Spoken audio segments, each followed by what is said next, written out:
Hello everyone, hope you're having a great summer. Today I'm going to demonstrate how to make a doggy pull toy. This is the version I'll be demonstrating. It's made with felt and clothesline rope. Let's look at some other materials that you might have around the house that you could also use. Maybe an old pair of jeans to make a denim one. This is just fabric. It's a little bit thicker than cotton, but it'll hold up a little bit better. It's called Waverly and it's available at Walmart. This is the fabric that one is made out of.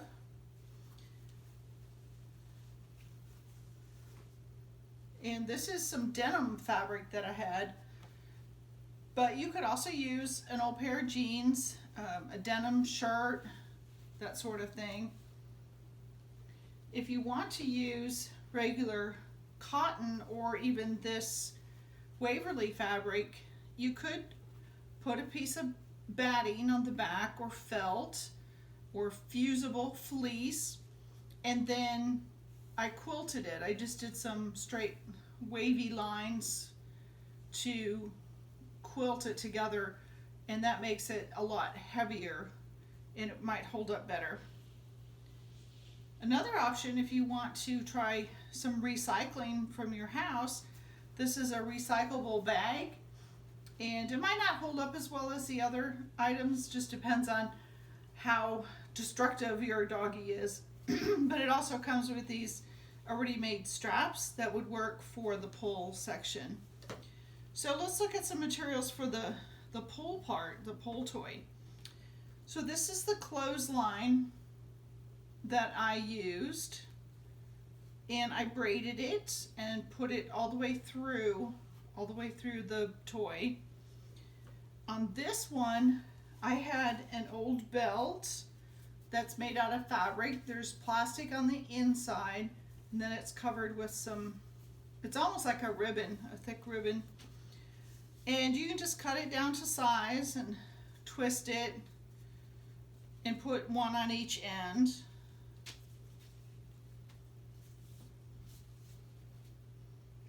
Some other options might be, just a short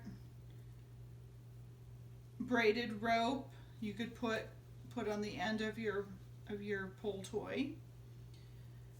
Or if you don't have rope, you could just use some denim strips and braid those. You could also use like an old t-shirt. Those won't ravel as much as fabric, so that might work. Lots of different options, so just see what you have around the house. Maybe an old jump rope might work, old clothesline, that sort of thing. I would try to stick with natural fibers though. That would be a little bit safer for your dog. Okay, so let's look at all the materials that we're going to need. So you will need felt or fabric, whether it's denim or cotton. And for the felt, I'm using 4 layers. So I have 2 for the front and 2 for the back. We also need the clothesline rope for the pull section, the toy part.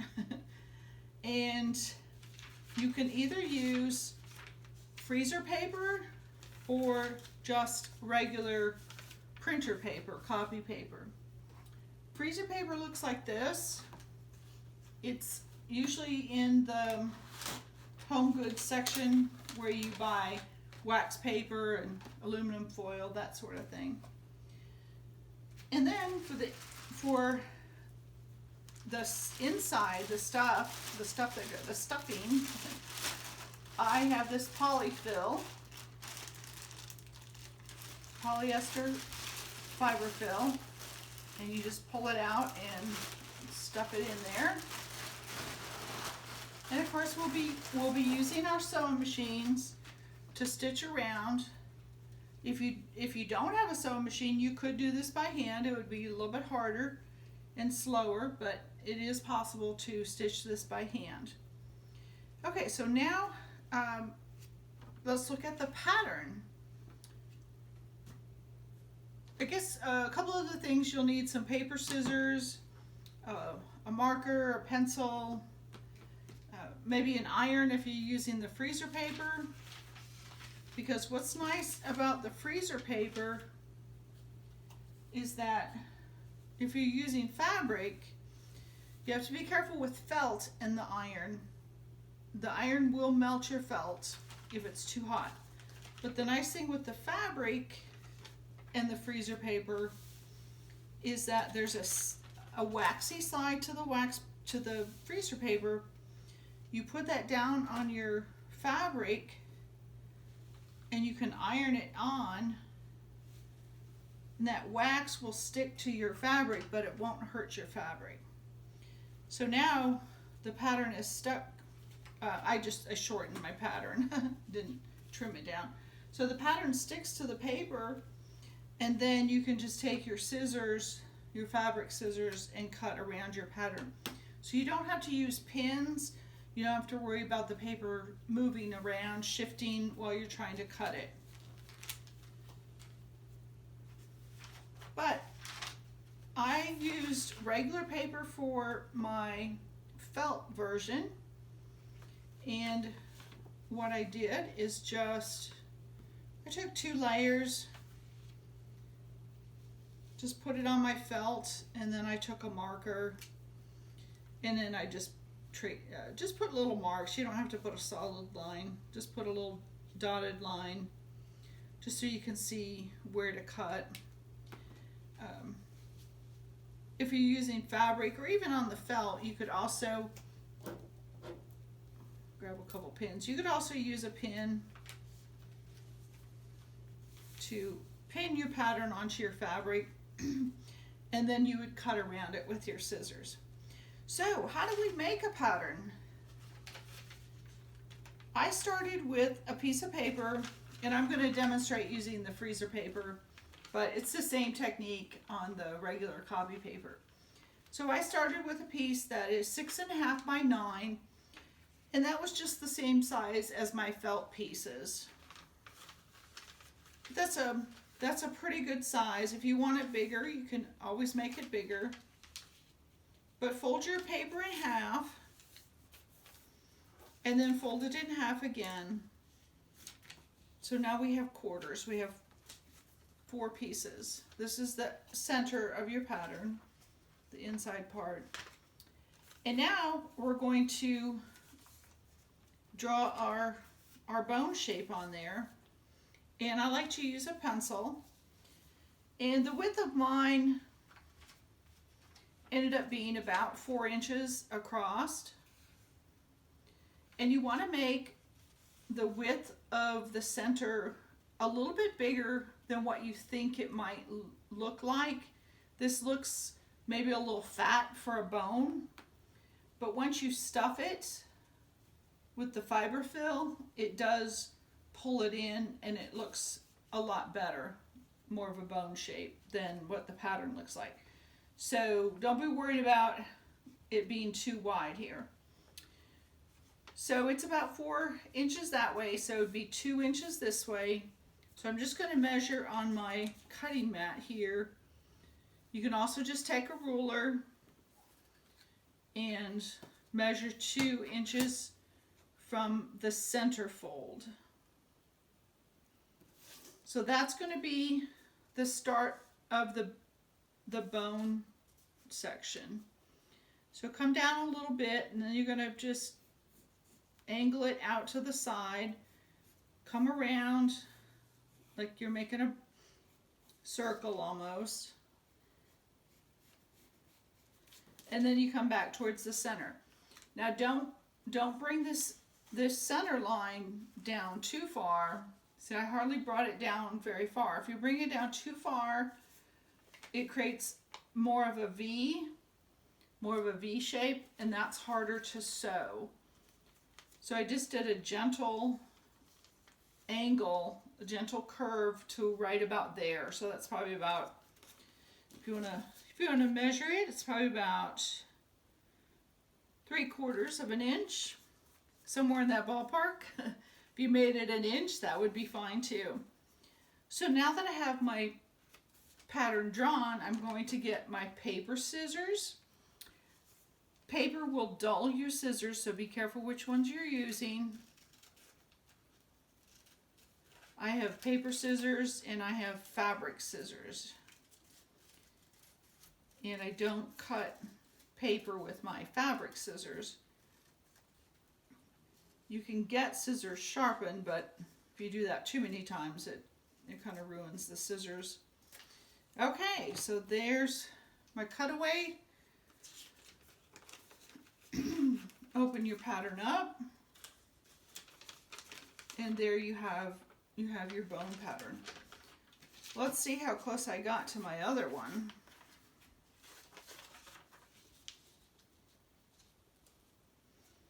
Yeah, it's a little bit different, but not much. It's pretty much the same.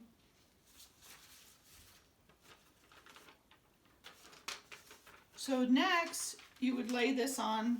I think this one might be just a little bit too wide. So I'm going to go back to my original paper piece, and I'm going to take my marker now because it'll show up better. The pencil won't work. So I'm going to finish tracing around my pattern.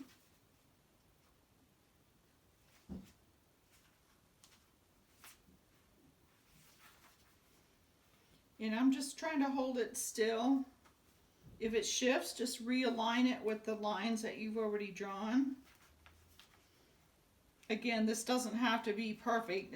It's just a toy, so if you get it close, that's good enough.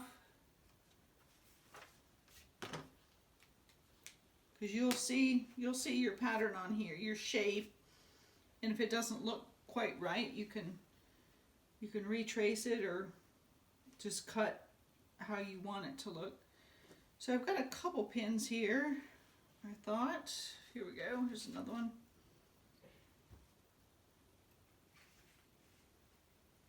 I'm just putting those pins in there to hold the two fabrics together, and then I'm going to cut my shape out.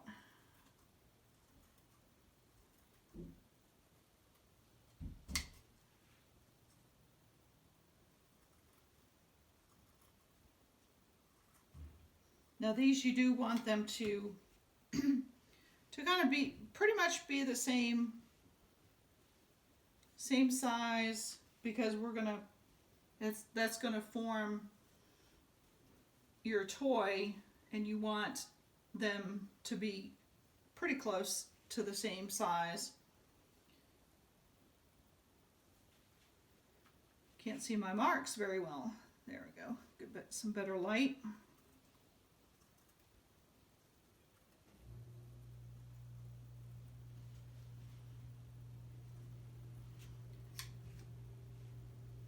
And like I said, with the felt, you have to be careful when you iron it that the iron's not too hot, or it will scorch it and eventually could melt it. So I only brought 2 pins over, so I'm just going to shift them around as I go around.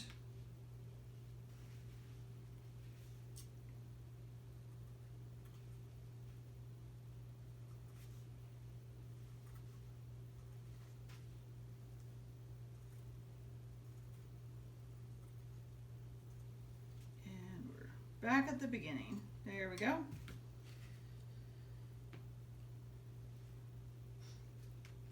So you want to do that a second time. I already had 2 cut out. So now I have my 4 layers. And this is the one with the marks on it, so I'm just going to put that on the inside, just so I can't see it. And you don't have to use the same color felt. If you had some black that you want to put on the inside, or you want to do different colors on each side, you could also do that. You could make each one a different color if you want. I just happen to have some scraps that were about 6.5 by 9, so that's what I'm using. Okay, next we need our rope.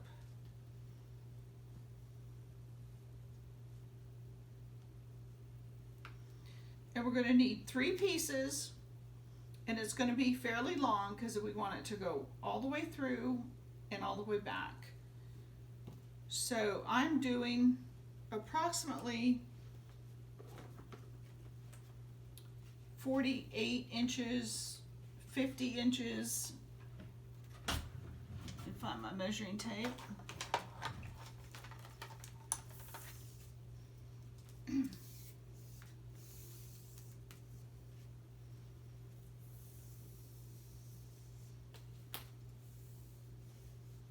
Okay, I'm gonna go 48. That should be plenty. And if you don't have a measuring tape, you could just take a ruler. So this cutting mat is 18. So 18 and 18 is 36. 36. 46, 48 would be right about there. Oops, I think I went the wrong way. Sorry about that. 18, 36, 46, 47, 48. So that would be right about here. So that's about how much you need. And you know, if these were a little bit shorter, that'd probably be okay also. But once you cut one, whatever length you do, just use that first one to measure the next two. And then, you know, you have them all the same.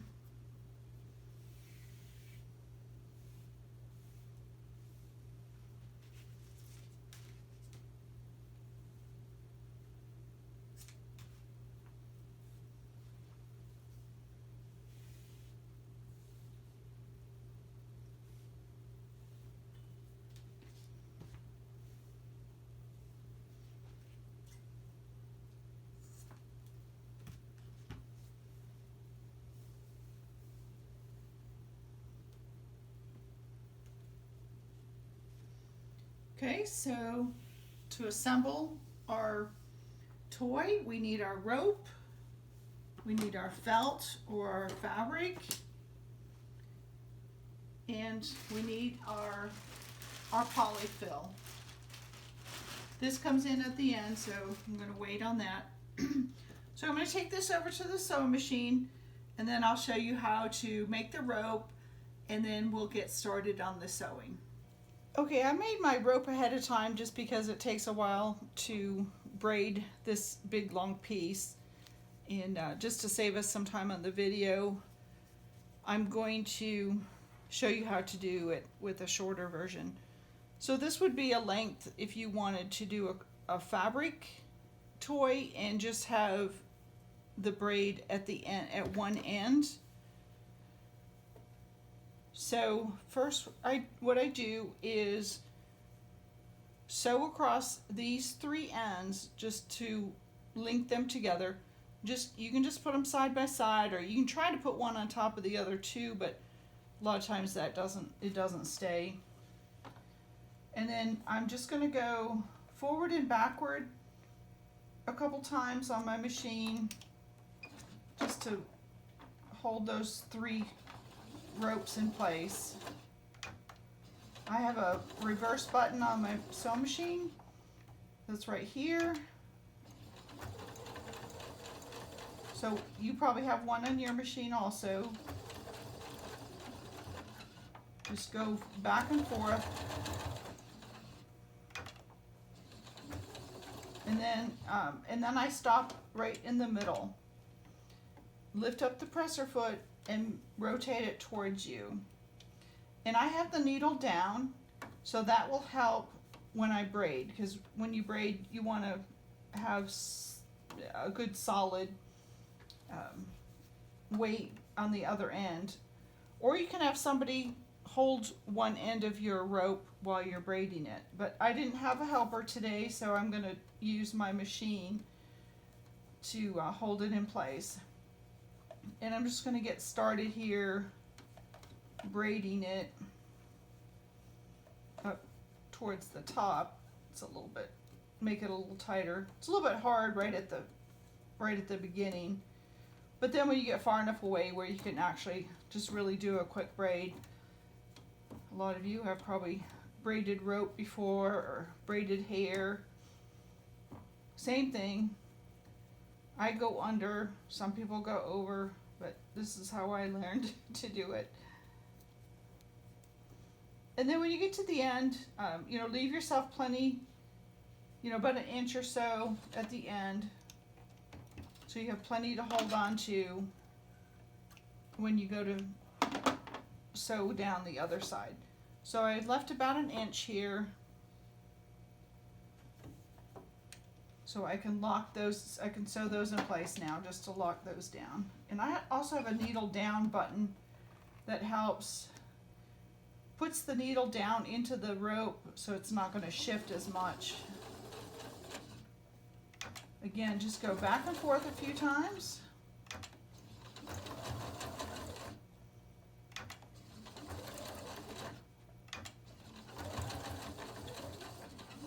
And then just sew off the edge and cut your threads off. And then I like to trim the ends all nice and even. Both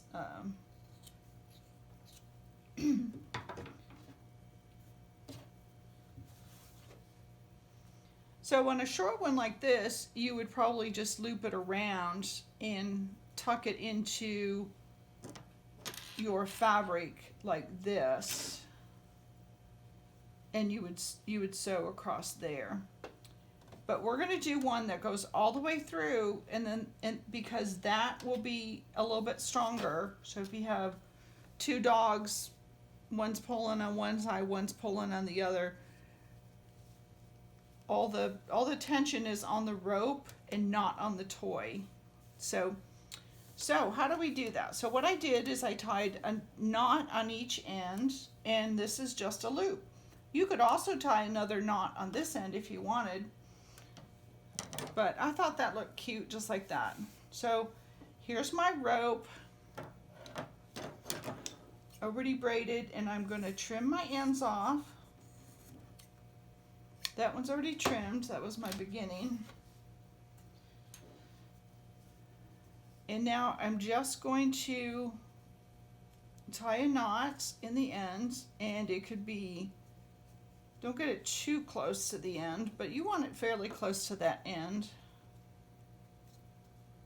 Just get it nice and tight. Do one on the other side, other end.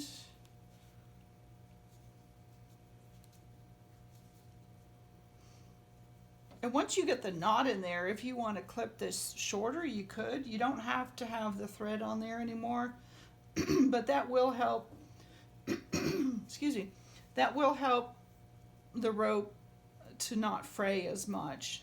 So I would leave it in there. Okay, so now what you want to do is make sure your rope is nice and flat. And then we're going to basically fold it in half. But we want the rope to lay flat. Excuse me.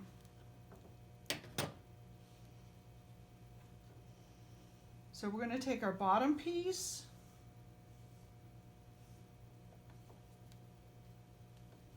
put the rope on top, and center it or get it where you want it, and then take your top piece and just make a little braided rope sandwich.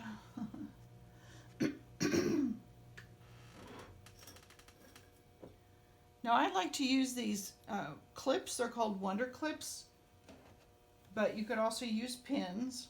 But these clips are nice because they're easy to put on, easy to take out, and you don't risk poking yourself like pins will. So mainly what I'm trying to do is get the edges matched up and get it pinned or clipped close enough to the rope so the rope doesn't move. Let me move my machine back, do it on my table. And I forgot to get my clips out. Let me see if I can find some more.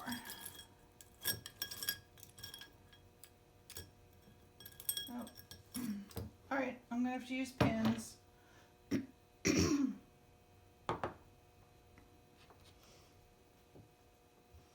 Okay, so checking to make sure my rope is still flat, it didn't get twisted.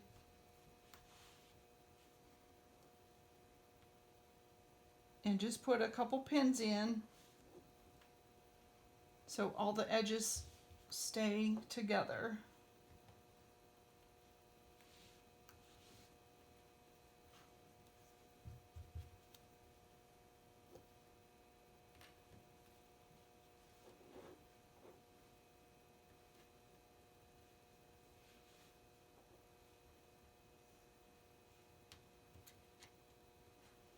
And the felt is really easy to work with.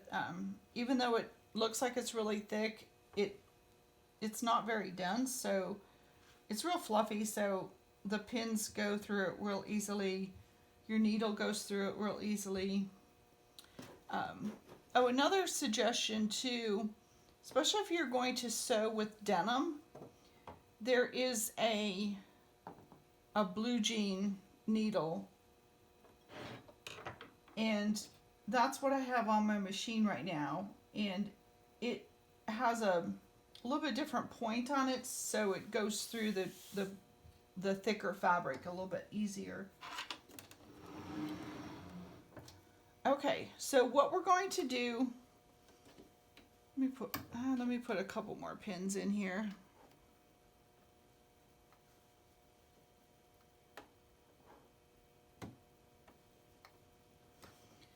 So we're going to leave an opening here in order to put the stuffing in. So I'm going to start right about here, and then I'm going to stop at this pin. And that you need about at least 3 inches, but you don't want to do it on the curve. You want to do it on this little bit straighter piece. And so I'm going to start right about there where it starts to curve. And because this is so thick, if you take the lever for your presser foot and you push up on it some more, it goes up a little bit higher than the resting spot. So you might have to pull it up higher to get your fabric in there. And I'm going to sew, it's probably 3/8 of an inch from the edge. You don't want to get too close because then it might tear easier, but you don't want to go too far in either. You don't want to make your seam allowance too wide. Then you won't have much room for stuffing.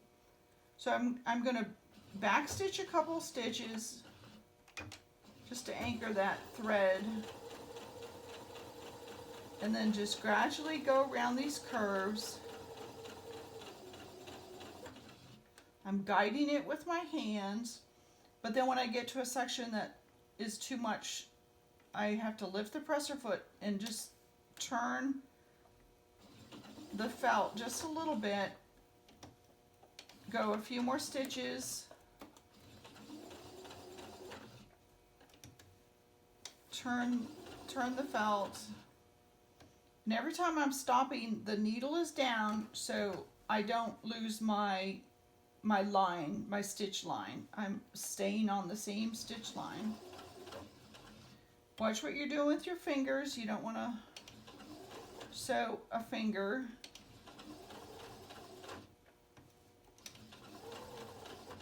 So just take it slow. Turning, lifting and turning if you need to. Take the pins out when you come close to them. You don't want to run over the pins. It's not good for your machine. You can also break a needle that way.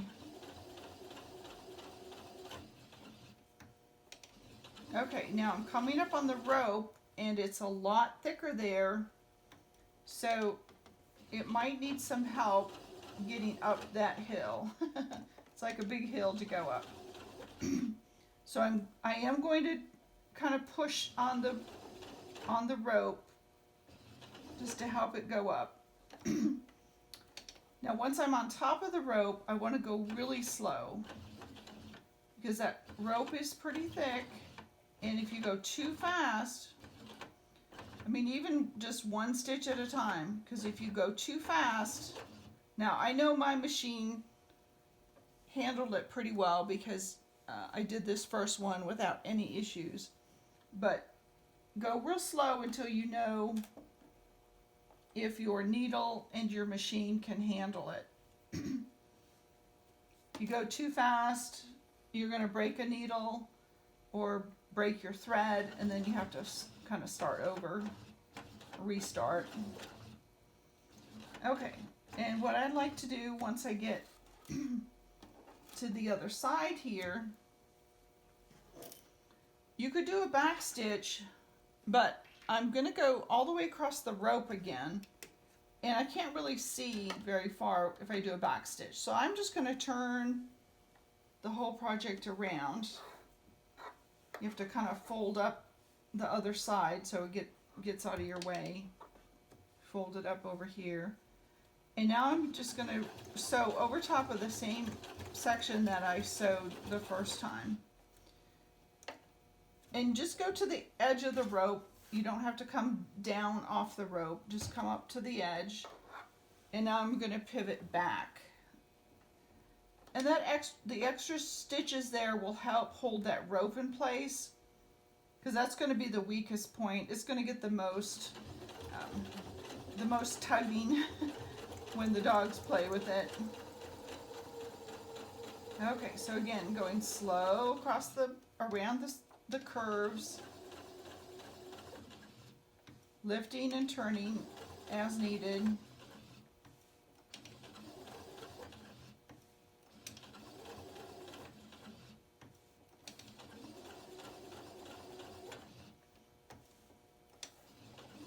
And you want to make sure that you're catching all 4 layers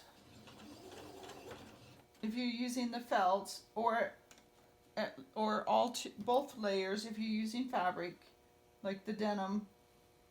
So I can see underneath here, the back piece is a little bit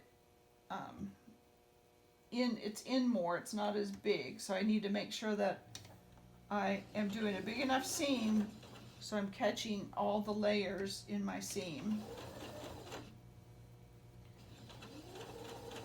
So sometimes when you go over that rope, it shortens one part of your fabric.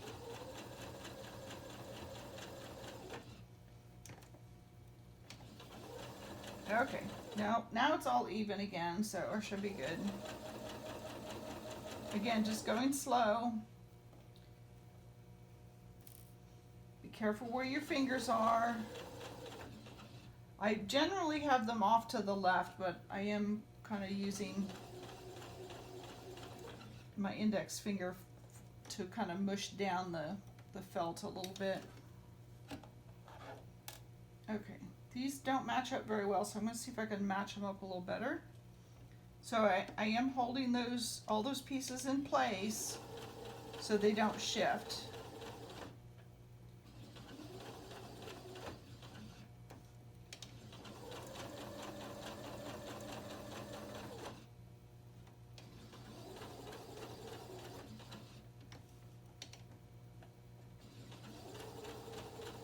Again, checking to make sure I'm catching all the layers. My top layer seems to be a little bit bigger, so I've got to be careful right here. Take a look, it'll look like it's a bigger seam, but on the back side, it will be fine.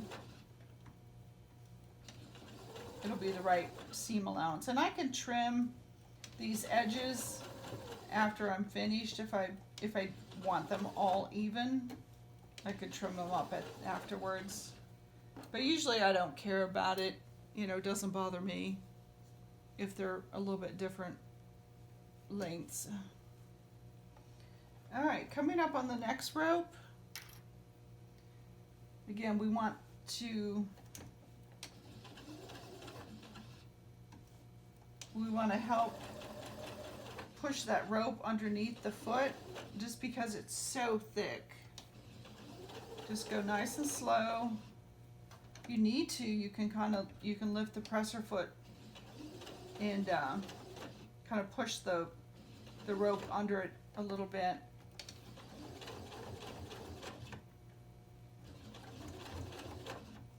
Again, go one stitch at a time. If you're not sure how your machine is going to handle this thickness, this is really thick. But if you go slow, most machines should do fine with it. Okay, so I came off the rope, and this is the part where I want to backstitch or go over it again. So I'm going to turn it all the way around. Again, going nice and slow until I get to the other side of the rope. That should be good. And then I'm going to turn it back and finish around this curve.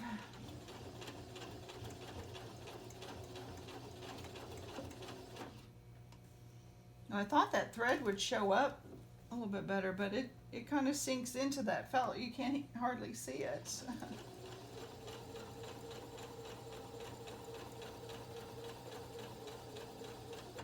Again, watching all layers to see where all my layers are. Make sure I'm catching all 4 layers. Take my pin out so I don't run that over. Lift and turn around this curve. Just do a few stitches and turn. It's too sharp to kind of force it. If you try to force it, your layers might slide and get out of line. Okay, so this is the pin that I plan to stop at. So that looks pretty good. I have about 3 inches here. Hopefully that's going to be enough to stuff it. So again, I'm going to do just a couple back stitches so that seam doesn't come apart while I'm stuffing it. So I did my needle up button, and then I just pull it off and clip my threads. And I'm going to clip my threads from the beginning.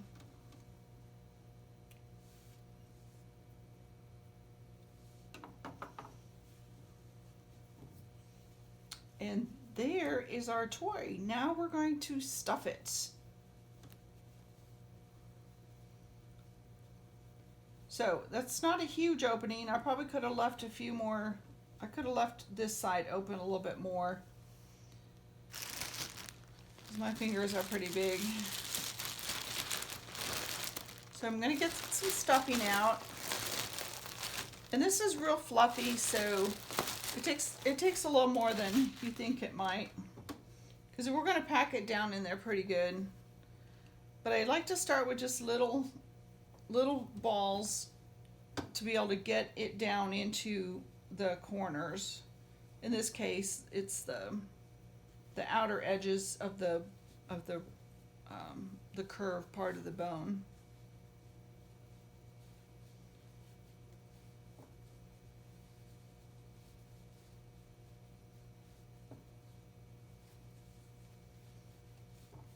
So stuff it down into the curve there first, that corner, and then now I'm going to stuff down into this corner. You want to go to the furthest away from the opening. You don't want to just start pushing it all in there, otherwise it would just be globbed right in the center. Okay, now I'm going to put some in this area and this area. So I'm going to try to get some on each side of the rope. So So first I'll come up and I'll go on top of the rope on this side.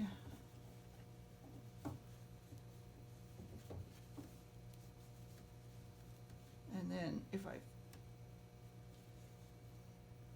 then I'm going to go on this side of the rope. So we end up with the polyfill on covering the rope, so you won't be able to feel the rope through the stuffing. Because the stuffing's in there, you shouldn't feel the rope when you're finished. So stuffing this down into the bone section, the corners there.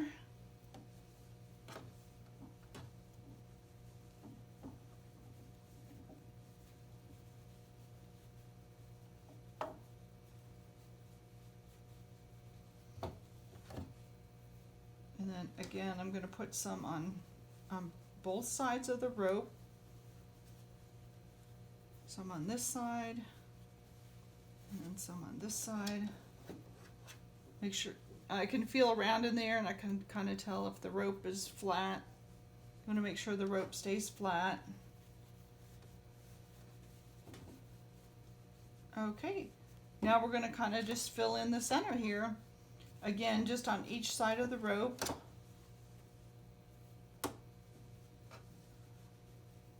And you can decide how much you want to put in there. You want it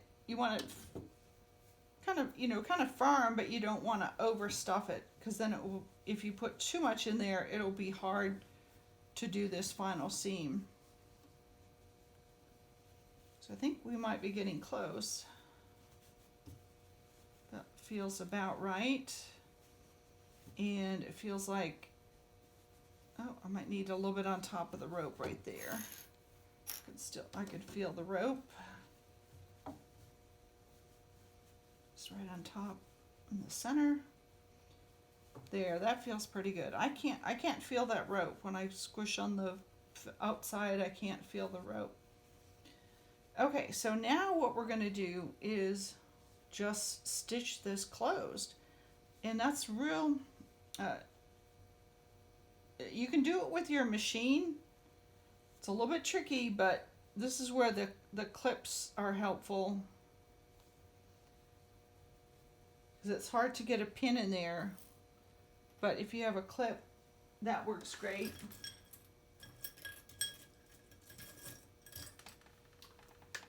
And if you don't have these special sewing clips, this is kind of a big, it's a big office clip, but you could use a big clip like that too. That'll also hold it.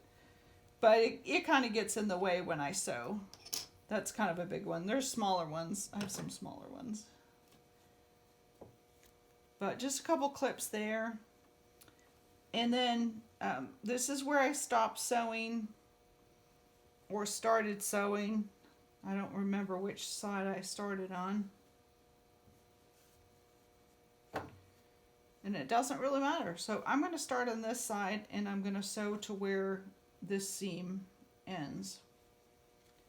So the trick on this is to you're going to have to flatten this out. Maybe push that stuffing over to the side as much as you can. It'll fluff back out once you're done. But the other thing too with your machine is the foot is pretty wide. So this is my presser foot, and it's pretty wide. And the needle comes down right in the middle. Well, on my machine, I can move my needle over. So if I move my needle over to the left, let's see if I usually don't do this, so I forget how to do it. Oh, that's not it.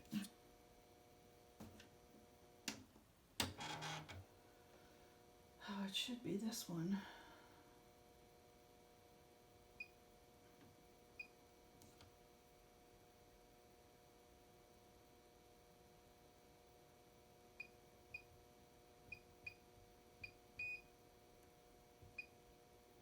Nope, that's the stitch length.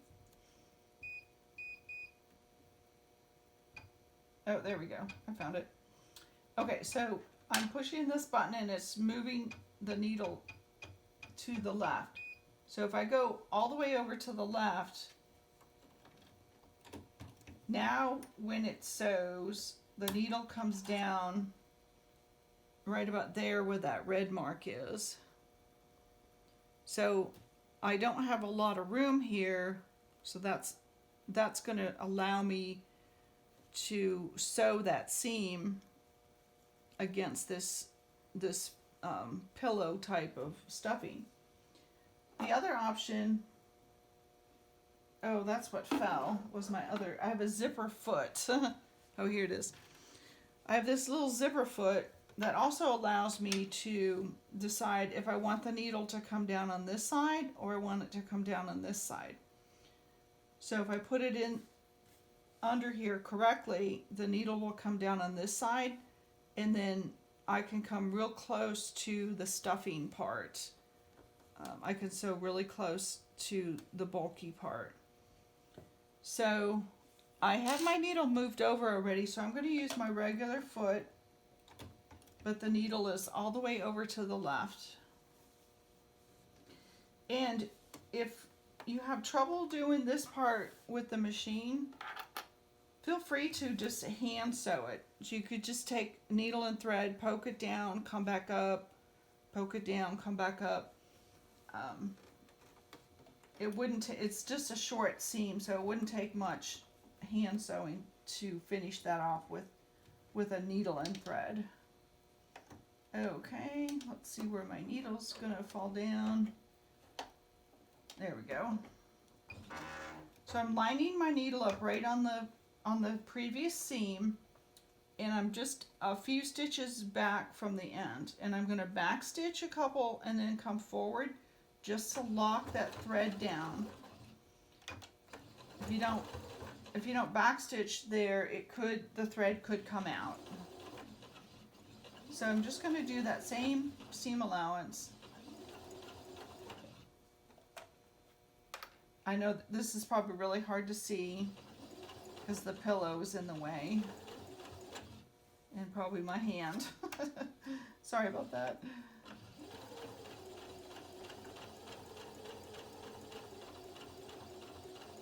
But I'm coming around and I'm aiming for that next seam, the end of that other seam.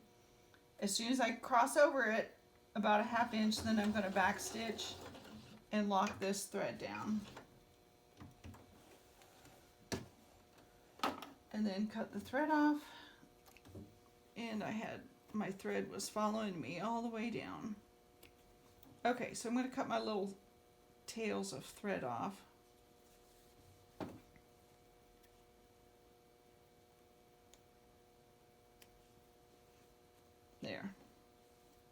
There you go. So now you can see how I finished that seam there, and we are finished. That's it. Got some fuzzles on my felt, but that's it. That's how we make that one. The other option on the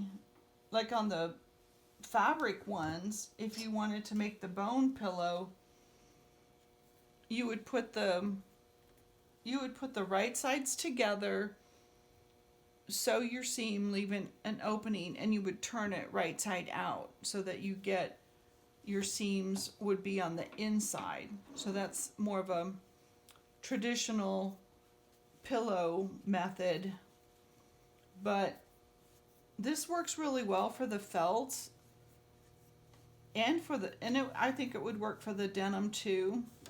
You could always do what I call a zigzag cut. They call these pinking shears, and it has a zigzag cut to it. If you cut fabric with the zigzag or the pinking shears, that will prevent the edges from raveling. But if you don't have pinking shears, you can also just do a zigzag on the edge of your fabric before you sew your pillow, before you do the pillow part. All right, well, Thank you for joining me today,